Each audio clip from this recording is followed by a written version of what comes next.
Chapter 2. Means and Methods of Inquiry. There are 3 stages of mental development. The first, instinctive, which deals with sex, herd nutrition, and other animal aspects. Second, intuitive, which arises from repeated human experience. And third, rational. The last must be made supreme. Logic is not the same as reason. There should be a distinction between them. Logic cannot know the absolute. It is of intellect, not reason. Reason can know the absolute. Logic applies only to the objective or seen world. Reasoning must not be confused with intellectual argument. The latter is used by lawyers for the logical building up of evidence of seen objects only, but the former is used in philosophy to refer to evidence of all the 3 states of consciousness. Reason sees the appearance and disappearance of objects, including the ego, whereas logical intellect is limited to them alone. Logic deals with causes, whereas reason deals with distinguishing between truth and falsehood. Reason becomes Atman, the universal self, when it is by itself, chained in no other thoughts. When it is so chained, then it is reason.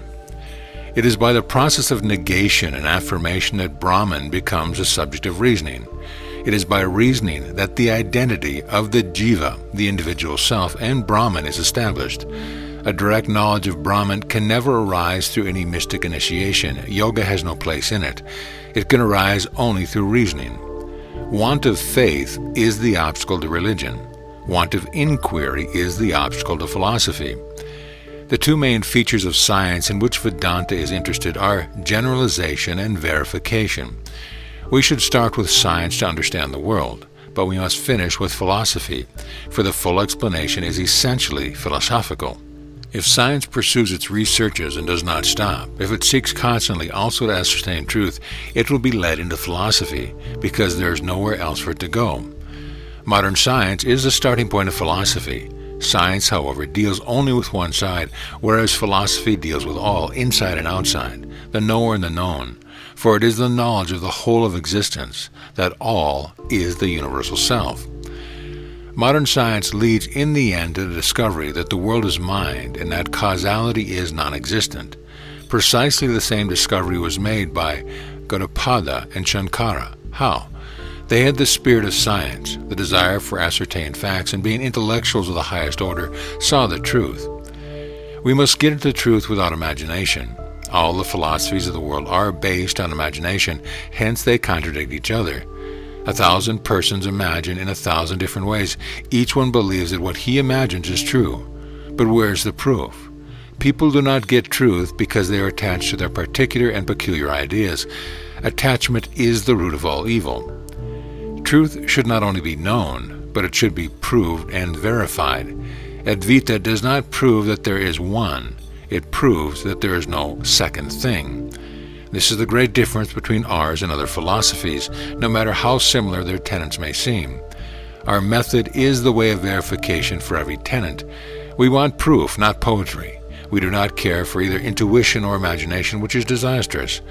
A man may say, I have seen God, I have realized the absolute, but he must prove it. The value of meditation and yoga is to keep off extraneous thoughts. The average man cannot give attention to proper thought on Vedanta line because he cannot keep his mind concentrated along this line. Yoga builds up the power to do so, hence it is useful as a preliminary process. We still the mind in order to get thought control, but once this control is attained, then we must begin to think, to use one's mind again in a perfectly concentrated way and endeavor to understand the Vedantic truth. Yoga's value is to detach the mind from this imprisonment in the body. Yoga is intended to remove mental conflict and further to keep out doubts and passions. It means keeping the mind always calm and alert. Yoga is a psychological training which is necessary before philosophical inquiry. A sharpened intellect is necessary to perceive truth.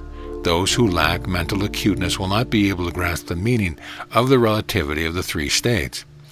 Such a dull intellect may, however, be perfectly adequate to handle the affairs of the world, and a man might be clever, astute, and a successful businessman, and yet remain incapable of grasping truth. The sharpness which is required is the subtlety and ability to move amid abstract ideas. Similarly, the greatest scholar, however learned, may be unable to grasp it, because it requires real thinking and not mere memorizing. Vedanta demands perfect calmness of mind. If you want to get truth, keep out attachments and dislikes, anger, and hatred from the mind. Emotion cannot be killed, but it must be brought under the control and check of reason. Reason must be kept on top, as emotion often leads a truth seeker astray. That which dupes 99% of people is taking satisfaction for truth. Beware of that which satisfies your feelings. If you do not take away the ego, the me, no proper inquiry into philosophical truth is possible, but only into religion. The ego magnifies what it prefers or desires, thus distorting outlook and incapacitating for truth. The notion "I know" prevents the mind of all from entering truth. It stops him from changing. Change is necessary in life. In practical as well as in cultural life, people must be ready to change if they want to progress on any line. You must be ever ready to criticize your own belief, to suspect your own fallacious thinking. The mind must first be trained in the Vedantic way for a long time. Then only when it reads such books as the Brihadaranyaka and the Mandukya Upanishads does the true meaning of the text become apparent. Hence we cannot give a sudden revelation of Advaita in 1 or 2 letters, or in an interview or 2. A course on personal mental training must be undergone. Hence we say both the philosophical books and a living guru are necessary to the seeker. The Vedantic method is discussion between teacher and pupils, not a dogmatic laying down by his authority. You yourself must do the work of seeing truth by using your own judgment and reason. Nobody else, no guru, can do it for you. The right kind of seeker will accept and search for truth, whether it brings bitterness or sweetness, whatever it tastes like for its own sake. He must be prepared to find God as impersonal and to lose his own individuality for the sake of truth. Inquire further. Do not be disheartened. Try over and over again. When you see that authoritarianism does not give you the truth, you go further. You must have the determination to get at it. Experience tells you that every time you attempt, you progress.